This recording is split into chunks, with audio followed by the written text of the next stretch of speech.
Bienvenida familia una vez más a nuestro tiempo de estudio. Si has seguido cada uno de nuestros videos, pues sabrás que estamos hablando acerca de las 7 iglesias. La semana pasada nuestra pastora Lulimar habló acerca de la iglesia de la Odisea, un mensaje hermoso. Si no lo has visto, puedes verlo, aquí está en nuestro canal de YouTube. Y pues en esa secuencia me gustaría ir otra vez a esas cartas, y quizás no vamos a centrarnos en una iglesia en específico, sino en una de las frases que se repite continuamente en cada una de las cartas y que cierra, es como el sello de cada una de las cartas. Entonces el día de hoy vamos a estar hablando acerca de la preciosa persona del Espíritu Santo y cómo el Espíritu Santo es ese quien nos guía y nos lleva a la verdad, al conocimiento de Cristo, pero también a la verdad, a las verdades diarias de nuestra vida. Entonces me gustaría que fueses conmigo a Apocalipsis 2:29. En cada una de las cartas, y lo puedes leer en tu casa, al final de cada carta termina con esta frase. Dice: si alguno tiene oídos, oiga lo que el Espíritu dice a las iglesias. Si alguno tiene oído, oiga. Y me parece como una paradoja o algo muy extraño de que si todos tenemos oídos, normalmente deberíamos oír. Pero hace énfasis en que no solo tienes oídos, sino que debes oír. Y también quizás hace énfasis en prestar con suma atención lo que quiere decir. En ese momento y para esas iglesias eran diferentes mensajes de exhortación, algunos mensajes de ánimo, de consuelo, de fortaleza. Hace algunas semanas Ani hablaba acerca de la iglesia donde Dios le entregaba promesas también a través de las cartas. Entonces vemos que bajo diferentes circunstancias el Espíritu Santo hablaba a cada una de las iglesias. Entonces el énfasis de las cartas era: escucha la voz de ese espíritu, escucha atentamente lo que quiere decir. En otras versiones, ese Apocalipsis 2:29 lo podemos ver como: entonces aquel cuyo corazón está abierto, que escuche atentamente lo que el Espíritu está diciendo actualmente a todas las iglesias. Cuando la palabra habla acerca del oír, Jesús también lo habló en Mateo cuando explicaba sus parábolas, decía: el que tiene oídos para oír, oiga. Cuando habla acerca de oír, este es uno de los sentidos espirituales de la iglesia que en estos tiempos debería estar más afilado, mucho más agudizado. Escuchar la voz del Espíritu Santo no es un cliché, no es una fórmula, es realmente la vida de la iglesia, es la voz del Espíritu Santo, moviéndose y hablando a cada persona, a cada creyente. Y cuando Pablo está dándole las recomendaciones a Timoteo, lo podemos ver ahí en 2 de Timoteo 4, del 3 al 4, él le está dando instrucciones acerca de la predicación.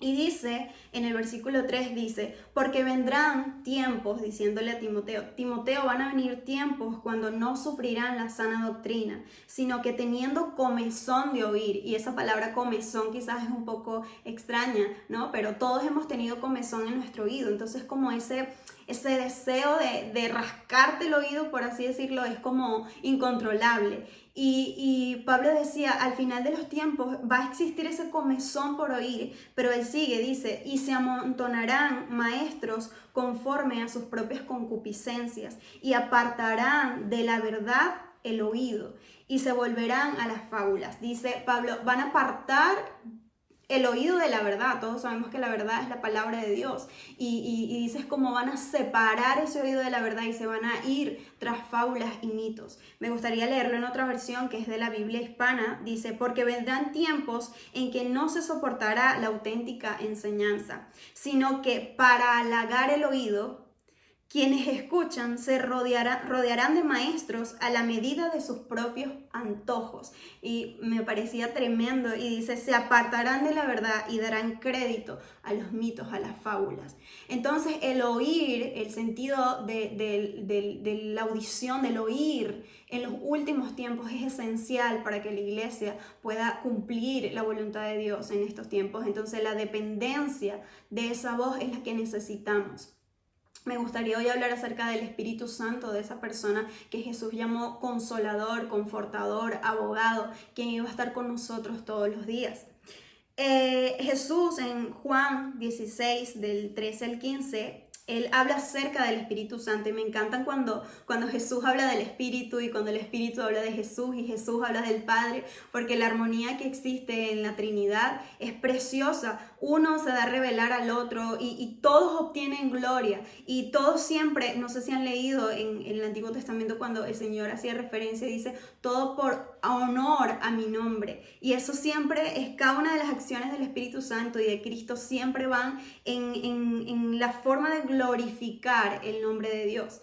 Entonces, cuando Jesús se refiere en Juan 16, 13 al 15, dice que Él hablará todo lo que oyere y os hará saber las cosas que habrán de venir. Esa es la función del Espíritu, lo está diciendo allí en Juan 16. Entonces, ¿quién es ese Espíritu? ¿Cuál es ese Espíritu que Jesús nos ha dejado?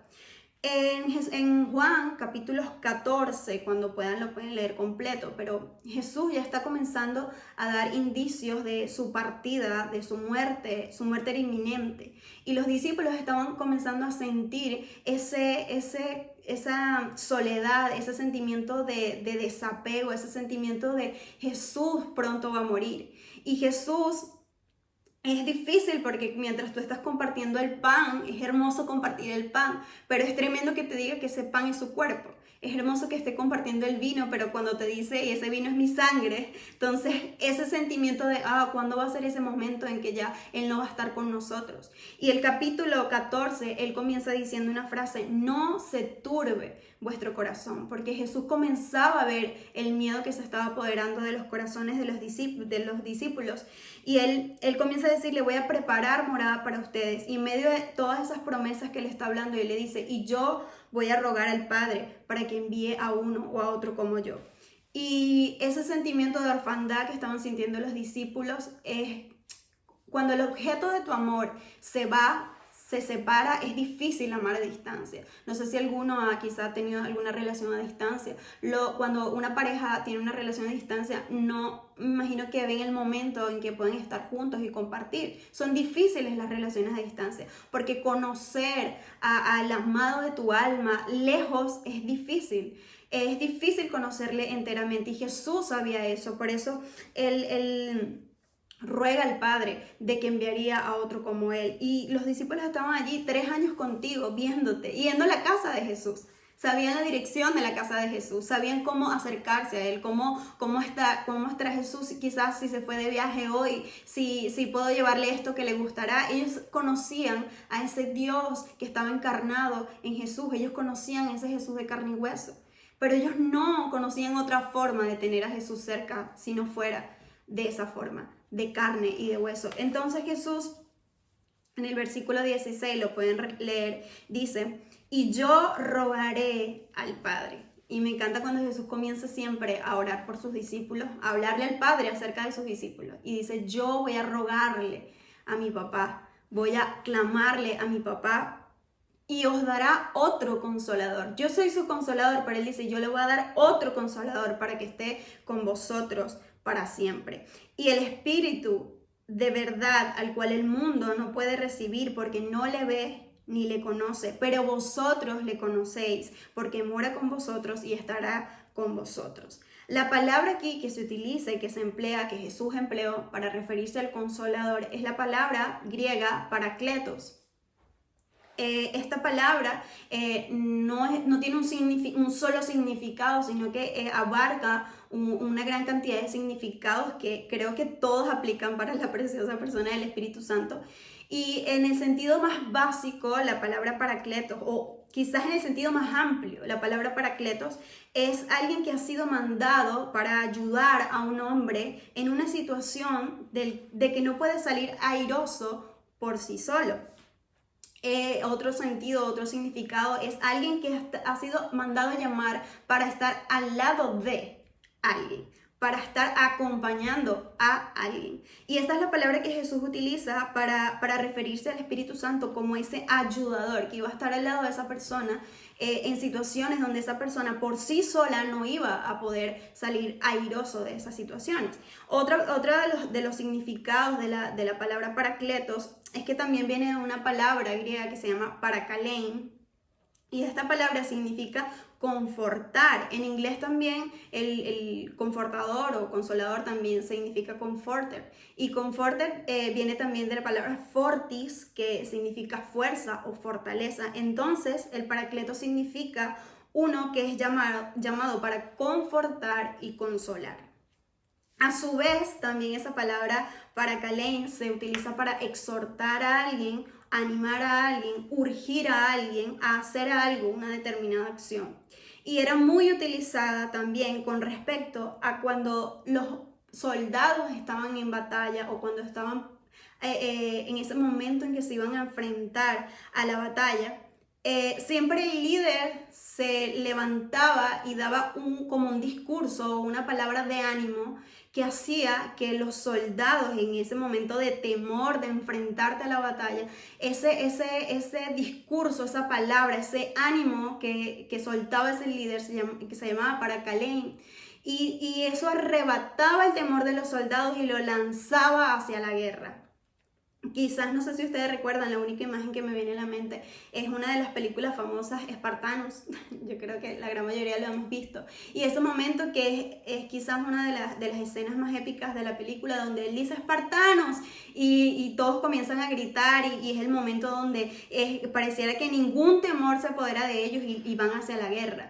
Ese grito de guerra que quitaba el temor de los soldados es la palabra griega que significa paracalein, de la cual también viene paracletos. Entonces, es la palabra de la llamada para reunirse, animarse y recobrar fuerzas. Esa expresión arranca el temor de los hombres y lo lanza hacia la batalla. Por lo tanto, paracletos es un enardecedor. Y me gustaría que se quedara esa palabra contigo ahí en tu mente, en tu corazón. Alguien que enardece a alguien, uno que pone coraje en el corazón, que convierte al hombre ordinario en alguien capaz de enfrentarse a una situación arriesgada y peligrosa. Y cuando escucho este significado, entonces puedo entender al Espíritu Santo moviéndose en el libro de Hechos. Porque no es más que cuando estaban reunidos y vino el Espíritu Santo sobre ellos, donde puedo escuchar ese grito del Espíritu Santo sobre ellos diciéndole, vamos a conquistar el mundo. Y vemos todo lo que sucedió en el libro de Hechos. Entonces ese ayudador no era solo alguien que te iba a consolar y confortar en tus lágrimas, en tu dolor, sino que te iba a dar una valentía y un denuedo tal para lanzarte a la batalla, para prepararte para lo que ha de venir. Y esa es la preciosa persona del Espíritu Santo, que tú, si tienes a Cristo en tu corazón, tienes al Espíritu, y que estoy segura que está aquí en medio de nosotros y ahí contigo a tu lado. Entonces, ¿cómo no escuchar esa hermosa, preciosa voz que pone ese fuego en nuestros corazones, que también nos habla con ternura y con delicadeza, pero que también nos hace enardecer por dentro, en amor por Cristo y en amor por su obra, en amor por su iglesia?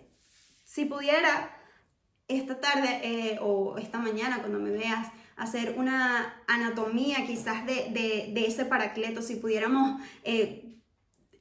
quizás ver un poco cómo está compuesto o quizás las características o la personalidad. Estamos creyendo que el Espíritu Santo es una persona, no es una neblina que se esparce, no es un movimiento, no es una emoción, no es algo que me da o que lloro. No, el Espíritu Santo es una persona y lo vemos porque la Biblia comienza a describir características que tiene o personalidad que tiene una persona. Entonces el Espíritu Santo tampoco es la tercera persona de la Trinidad como si tuviera un grado la Trinidad, no, es la persona de la Trinidad, es también Dios mismo manifiesto, es el Espíritu de Dios en medio de nosotros. Entonces, si quizás pudiera ser una anatomía de ese Espíritu, en Romanos 8:23 nos habla de lo que es ese Espíritu en nosotros.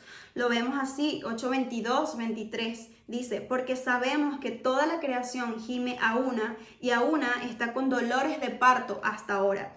Y no solo ella, sino que también nosotros mismos que tenemos, y ahí dice, las primicias del Espíritu.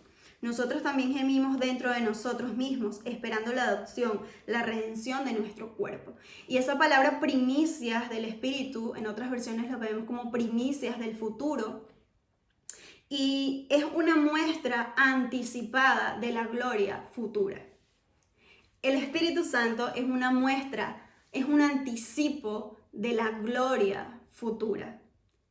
Así que si tú clamas al Señor, Señor, ven pronto, y estamos anhelando esa gloria, compartir con el Señor la eternidad, en Romanos 8:23 te está diciendo, entonces disfruta del anticipo que te estoy dando, del anticipo, de la primicia que es el Espíritu Santo de Dios en medio de nosotros.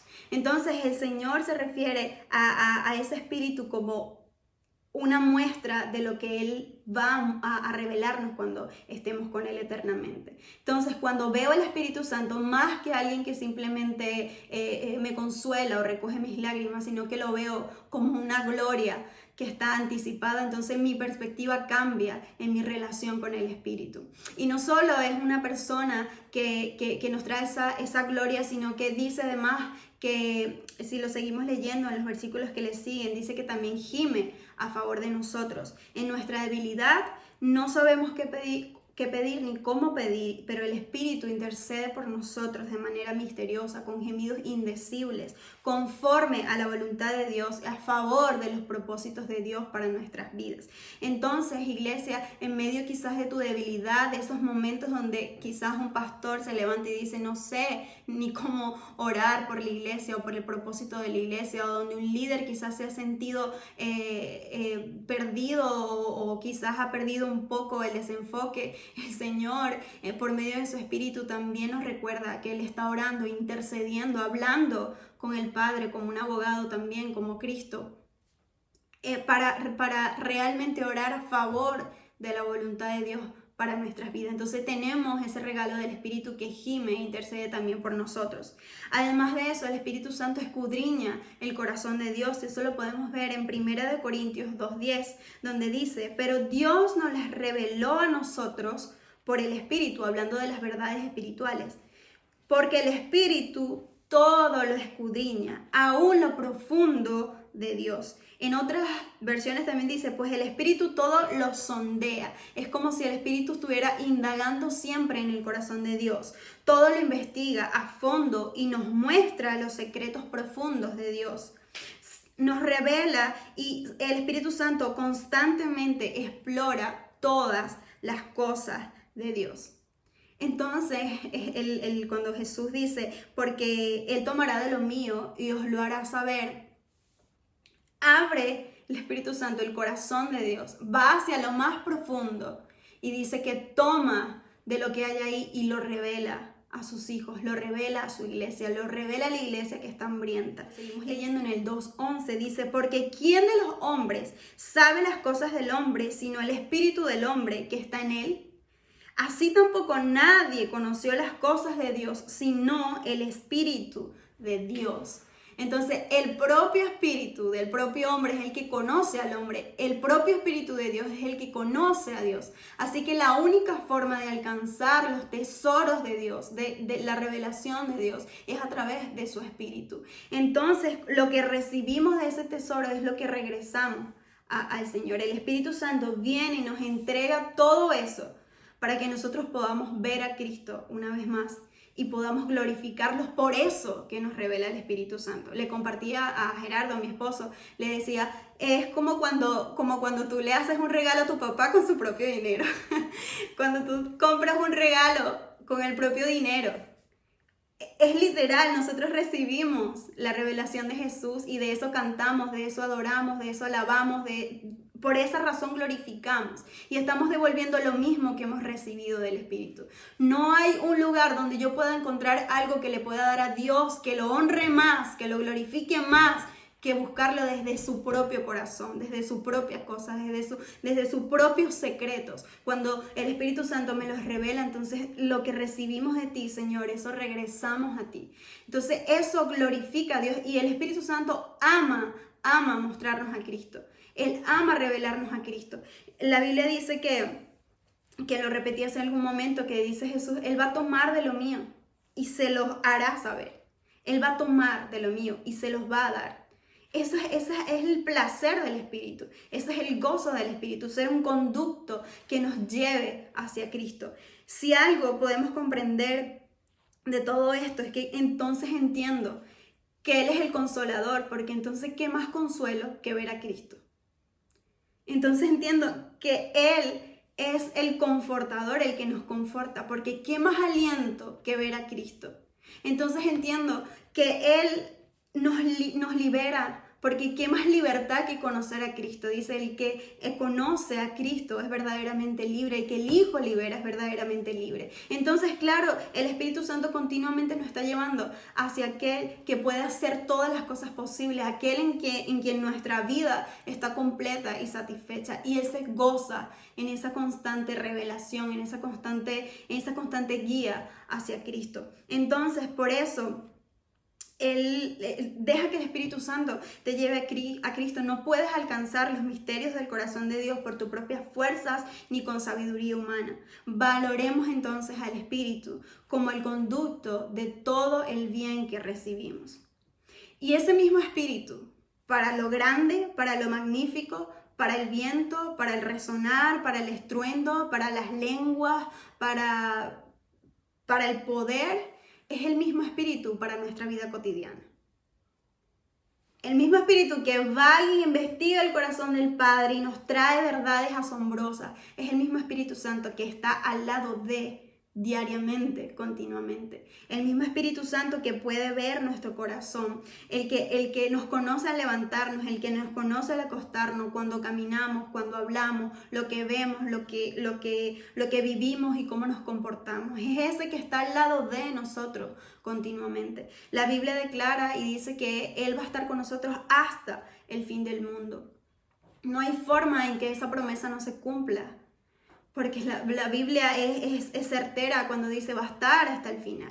Pero hay formas en que esa relación, cuando entiendas, esto es quizás mi opinión, cuando yo veo la relación con el Espíritu Santo, la veo como una relación bastante horizontal. Quizás no veo al Espíritu Santo como en el cielo, sino veo una relación bastante horizontal. Y cuando las relaciones son de persona a persona, quizás hay más formas de tener, lo podría llamar como roces, o tener quizás la forma en que diariamente estoy contigo, diariamente me conoces, no hay nada de mí que se te pueda escapar, no hay nada, conoces absolutamente todo de mí. Entonces, la personalidad del Espíritu Santo es que esa persona que está a tu lado puede ser o apagada o entristecida. Y cuando leía la Biblia, a veces es difícil aceptar que el Espíritu Santo se entristece, porque vemos al Espíritu Santo de poder, porque vemos al Espíritu Santo de gloria, pero cuando yo me encuentro con Efesios 4, del 30 al 31, me encuentro con un espíritu que me muestra otra vez la sensibilidad de nuestro corazón y la sensibilidad que debemos tener como hijos de Dios. Dice que al final de los tiempos el amor de muchos se enfriará, los corazones van a ser cada vez más endurecidos y el Espíritu Santo no solo nos está enardeciendo, sino que también nos está haciendo sensibles a la voz de Él, a la voz de la voluntad de Dios en nuestras vidas. Entonces, cuando me encuentro con vamos a leerlo en Efesios 4, 30 al 31, dice: y no contristéis al Espíritu Santo de Dios, con el cual fuiste sellados para el día de la redención. Y yo pensaba, ¿qué puede constrictar al Espíritu Santo? Quizás debe ser un pecado muy grande, muy fuerte, quizás un pecado de peso, un asesinato, algo fuerte, pero después cuando me encuentro con el 31 me encuentro diciéndole: perdóname, Señor, porque veo en el 31 y dicen: quítense de vosotros toda amargura. Y yo digo, mi amargura puede hacer que la persona de la Trinidad se entristezca. Y después sigo leyendo: enojo, ira, gritería y maledicencia y toda malicia. Y yo digo, lo que yo hablo con mi boca para maldecir algo que Dios me dio como bendición, entonces veo que el Espíritu Santo se entristece. Y el 32 dice: antes sed benignos unos con otros, misericordiosos, perdonando unos a otros, como Dios también os perdonó a vosotros en Cristo. Y escucho, cuando veo y escucho y entiendo que el Espíritu Santo se puede entristecer, entonces digo: Señor, ayúdame a que el Espíritu pueda realmente encontrar en mí agrado. Y otra de las cosas la podemos ver en 1 Tesalonicenses 5:19, donde dice: no apaguéis el Espíritu. O sea, no podemos quizás dar por sentado la influencia del Espíritu Santo en nuestras vidas. Porque el domingo lloro, pero en la semana quizás ese mismo espíritu y esa misma fuerza y ese mismo poder también está. y también está conmigo, y no puedo dar por sentado de que está, y no puedo dar por sentado de que simplemente yo estoy viviendo para agradar al Señor. Recuerdo muchísimo una frase del pastor Rubén. Él decía: tienes que tener una vida consona con el Dios que vive dentro de ti. Y siempre me quedó eso en mi mente. Yo decía, una vida consona con el Dios que vive dentro de ti. ¿Es difícil? Sí, es difícil, porque todos queremos imitar a Cristo y todos queremos ser como Cristo. Y esa es nuestra meta principal. Y esta semana decía: Señor, voy a ir hasta lo más mínimo de mi vida. Señor, si tú vives dentro de mí, tú seguirías la cuenta de Instagram que yo sigo, quizás. O quizás si tú vives dentro de mí, tú hablarías lo que yo hablo, tú verías lo que yo veo, tú escucharías lo que yo escucho, tú te relacionarías con las personas como yo me relaciono. Y lo digo no solo para causar incomodidad o para causar cualquier otra cosa, lo digo para que nosotros reflexionemos en que el Señor está continuamente con nosotros y de que esa presencia hay que honrarla y reverenciarla. Y lo digo como joven que está expuesta a este mundo que constantemente lo que quiere es llevarnos y atraernos hacia los deseos de la carne. Entonces, la Biblia dice que los que son, en Romanos 8:5, que los que son dominados por el Espíritu piensan en las cosas que le agradan al Espíritu. Y yo te invito a que puedas pensar, joven que me escuchas, a que puedas pensar una vez más y repensar otra vez. Entonces, ¿qué es lo que le agrada al Espíritu? Entonces vayas a la Biblia y encuentres que lo que le agrada al Espíritu es la benignidad unos con otros, amar a otros, misericordia, perdón. Entonces, que podamos ver eso en la Biblia, que podamos encontrar qué es lo que agrada también al Espíritu de Dios, como lo dice Romanos 8. Si nuestro corazón no nos reprende, dice la Biblia, mayor que nuestro corazón es Dios. Nadie puede hacer en ti, en tu vida, en tu corazón, lo que hace el Espíritu de Dios. Nadie, ni tu pastor, ni tu líder, ni tu mejor amigo, ni tus padres, ni tu esposo, ni tus hijos. Nadie puede transformar tu corazón como lo puede hacer el Espíritu de Dios. Nadie puede hablarte como el Espíritu de Dios te habla. Nadie puede redarguirte como el Espíritu de Dios te redarguye. Nadie puede constrictarte como el Espíritu de Dios lo puede hacer. Transformarte ni darte pasión como el Espíritu Santo lo puede hacer. Por eso no podemos hacer nada sin el Espíritu de Dios. Cuando Jesús estaba en la carne, Jesús habitó en un cuerpo de carne sin contaminación, porque fue sin pecado. Y la gloria del Espíritu yace en que Él habita en medio de nosotros, que somos imperfectos, en medio de nuestras debilidades, en medio de nuestras imperfecciones. Él habita allí para santificarnos y transformarnos. Entonces, ¿qué gloria es esta? Que Él, aún viendo nuestras debilidades, aún pueda seguir allí trabajando en nuestros corazones y hablando a nuestras vidas y transformando nuestros corazones. Entonces, cada vez nos hacemos más dependientes al Espíritu Santo. Ese es el corazón, ese es el deseo de Jesús, que cada vez nos hagamos más dependientes al Espíritu, porque Él dijo: les conviene a ustedes que me vaya, para que yo pueda enviar al Consolador, al otro que es como yo y que pueda ayudarles. Me gustaría terminar diciéndoles que en el libro de Apocalipsis, en el último capítulo del libro, hay un clamor que dice: el Espíritu y la novia, y todos lo sabemos, dicen: ven. Hay dos clamando al final de este capítulo.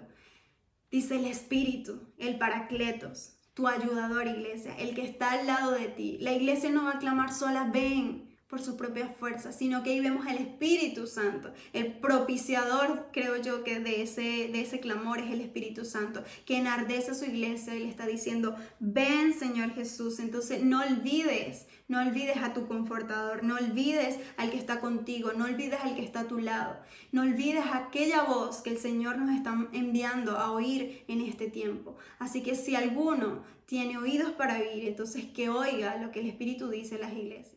Y si tú que me escuchas quizás no entiendes mucho de qué va todo esto acerca del Espíritu Santo, pues me gustaría que te quedaras con algo, que es que Jesús es el Salvador. Y la Biblia dice que el Espíritu Santo es quien nos lleva a arrepentimiento de nuestros pecados. Entonces tú puedes hacer una oración sencilla ahí desde donde estás, desde tu casa, si vas en autobús, si estás en cualquier lugar, puedes hacer una oración y decirle: Señor, dime cuáles son esos pecados de lo cual debo arrepentirme. Y la Biblia dice que solo hay dos cosas para poder alcanzar la salvación: es creer en Jesús, que Él es nuestro Salvador, y arrepentirnos de nuestros pecados. Así que bueno, te doy la bienvenida a la familia de la fe si has hecho esta oración, y también si tienes alguna pregunta, sugerencia, puedes acercarte a una iglesia local o puedes también escribirnos a través de nuestras redes sociales. Estaremos encantados de servirte. Dios te bendiga.